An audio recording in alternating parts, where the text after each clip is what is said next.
Hi, this is Jacqueline here with the Grow Movement. This is a Grow Movement. Greatness reached over oppression through wisdom, through your mind. What have you got to lose? Oppression. We all tired of dealing with oppression. I just spoke with the person from the Bureau of Prisons. We are growing, and they are going to pass along the Grow program to help inspire those who are behind bars and help them on their spiritual journey. Isn't that beautiful? Praise God for that. I am so thankful for that. That my voice is able to reach those who are in that predicament, because I got something to tell you.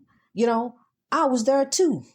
I was in that predicament myself, and a lot of us was, but the time is, it comes a time when you begin to grow over that oppression. You grow. You begin to reach your greatness. You have to eliminate that CND, chaos, negativity, and drama. Just like you lock the burglars out, you got to lock out that chaos, negativity, and drama out of your life. You got to remove that once and for all. Don't let none of it penetrate. You don't even want to hear about it. Well, just so happened, I was on the phone with someone and she was talking about, she was at the beauty supply store and discussing products. And the man in the store had revealed it to her that a young lady came in the store and had her whole braid ripped up out of her head in a fight. And I didn't want to hear that, but it slipped out that she said, she revealed that to me. And it just broke my heart in two. It just breaks my heart that these young women are out here doing this to one another, hurting one another. This is oppression. This is what they dealing with. The kids, they just don't have I don't understand it. The schools, they lost control. These kids in there fighting about killing one another. They in there killing one another. The girl in there killed the one girl in the bathroom, smashed her head up against the sink. This is craziness. They in there killing one another. I used to take a girl to therapy who got beat with a whole bunch of locks in her head. They are in there killing one another. Then you know what they do? Send them out for 2 days, 2 or 3 days, and then send them right back to school. And see, they can't learn in that. Fights and foolishness, chaos all around them. How are they learning in that?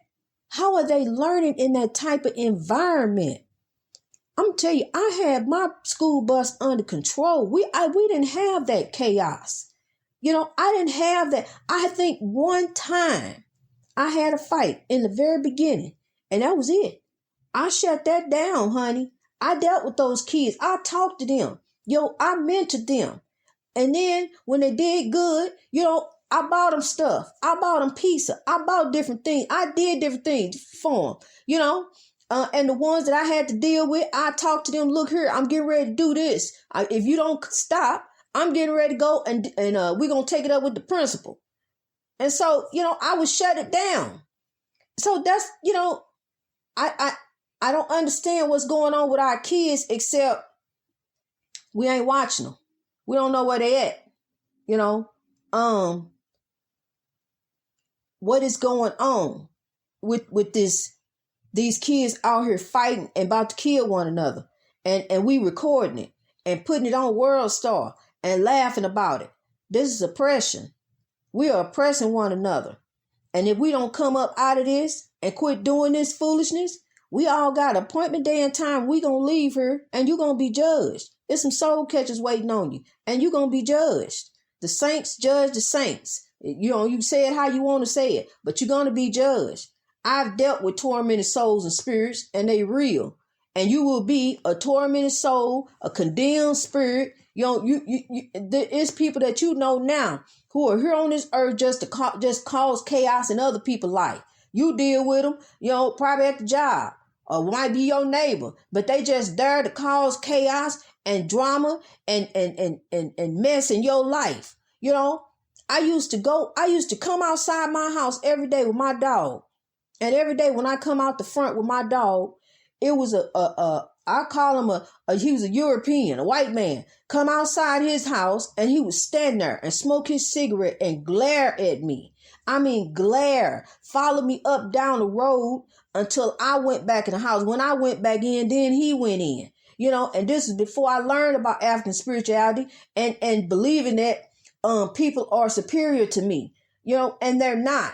I've learned a whole lot that they don't know. It's some ignorant folks who don't know what I know. They not superior to me. Ain't no such thing as white supremacy. You can believe that if you want to. There is no such thing as white supremacy. White people are not superior to nobody. Ain't nobody superior to nobody. Let's just say it like that. Ain't nobody superior to nobody because we all are one in God's eyes. We are. It don't matter what your denomination is. You can be this, that, and the other. None of that matter. God don't look at none of that. He don't look at whether you wrapped up today and then you didn't wrap up the other day. None of that matter. He look at your heart. He don't look at how long you was down on your knees. He look at your heart. Honey, I can't even tell you last time I got on my knee. Yeah, I think I can. It was when I prayed about my daughter. That was the last time I got on my knees. You don't have to do all that begging and on your knees and all that. It don't take all that. We talking about African spirituality. You fix your heart. You fix it. You forgive. You forgive whoever you got the out against, whoever you got the grudge on, whoever you think about plotting against. You forgive. Let go of that stuff. Because see, every tub got to sit on his own bottom. That's an old saying Mama used to say. Every tub got to sit on its own bottom. They got to give an account for what they do. You got to give an account to what you do. For every action, there's a reaction. Stay positive. Stay on the positive. Always be positive. Don't worry about what they do. Because stay in your lane. That's what I was told. Don't worry about what I go out here and do. You supposed to keep you in check. And it sounded stupid at the time, but it wound up to be true. Because, see, if somebody else go cut up and act a fool, then you go cut up and act a fool. What a person that with the sense. Think about it. What a person that's going to say, hey, wait a minute. The definition of insanity is doing the same thing, expecting different results. Somebody got to have some common sense here. Somebody got to say, hey, look, we done doing this. I'm off this merry-go-round. You stay on it by yourself.